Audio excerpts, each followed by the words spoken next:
దేశంలో మన ఆంధ్రప్రదేశ్లో ప్రధాన సమస్యలు ఎన్ని ఉన్నాయి.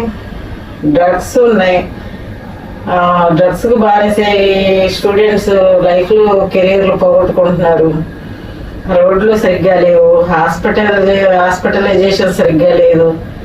సామాన్యుడికి అందుబాటులో ఎటువంటి కనీస సౌకర్యాలు కూడా అందట్లేదు. విద్యుత్ ఛార్జెస్ పెంచేశారు. వానలు వస్తే మురుగు నీళ్ళు, కాలువలు, పిల్లలకి స్కాలర్షిప్లు లేవు. ఇవన్నీ విద్యా వ్యవస్థే సరిగ్గా లేదు.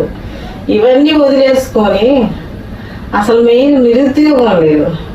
చదువుకొని బయటకు వచ్చిన తర్వాత పిల్లలకి ఉద్యోగాలు లేవు. నిరుద్యోగ సమస్య ఉంది.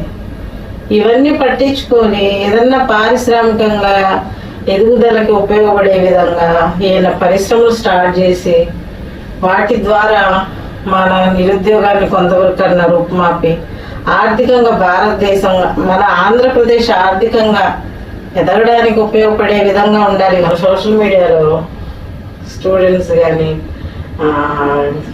హీరోస్ని ఫాలో అయ్యే వాళ్ళు ఉంటారు కదా, అభిషేకాలు చేస్తారు. సినిమాలు తీస్తే అభిషేకాలు చేసి, సినీ పోస్టర్లకి అభిషేకాలు చేసి చాలా వైరల్ చేస్తారనమాట మన హీరోలని.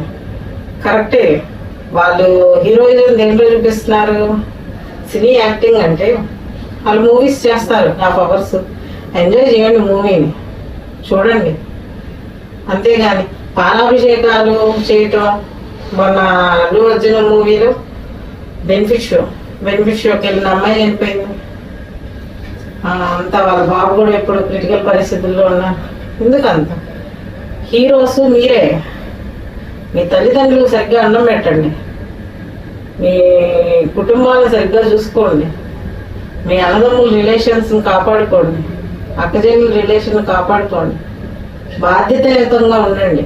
మీరే మీ కుటుంబానికి హీరోలు. ఏదో హీరోలను చూసి ఫాలో అవ్వాల్సిన అవసరం లేదు. మంచి చెడు అనేది ఉంటుంది. ఆ మంచి ఏంటి, చెడు ఏంటి అని మంచిని తీసుకోండి, చెడుని తీసేయండి. సో మనం ఏది నేర్చుకుంటే మన లైఫ్కి, కెరియర్కి ఉపయోగపడుతుందో అది నేర్చుకోండి. మన ప్రధాన సమస్యలు ఏంటి? డ్రగ్స్. స్టూడెంట్స్ పాడైపోతున్నారు. సరైన విద్యా వ్యవస్థ లేదు. రోడ్లు సరిగ్గా లేవు. సరైన హాస్పిటలైజేషన్ లేదు. హాస్పిటల్స్ లేవు సరిగ్గా. గవర్నమెంట్ హాస్పిటల్స్ సరిగ్గా లేవు. వసతులు సరిగ్గా లేవు. వానలు వస్తే కాలువలు, మురుగు కాలువలు. స్కాలర్షిప్లు ఇవ్వట్లేదు పిల్లలకి. విద్యా వ్యవస్థ సరిగ్గా లేదు. నిరుద్యోగం పెరిగిపోతుంది. పరిశ్రమలు స్థాపిద్దామని లేదు. ఇంకేదన్నా కొత్తగా ఆలోచించండి. మన దేశం ఆర్థికంగా ముందుకు వెళ్ళే విధంగా ఆలోచించండి. ఈ ప్రభుత్వాన్ని, ఆ ప్రభుత్వాన్ని, ఈ ప్రభుత్వం విమర్శించుకోవడమేనా? కనీసం ప్రజల గురించి ఆలోచించండి. విజయవాడలో చూస్తే ఆ రకంగా వరదలు వచ్చి అంత అస్తవ్యస్తం అయిపోయింది కుటుంబాలు. ఏది మనకి ఉపయోగపడిద్దో అది చేయండి ఫస్ట్.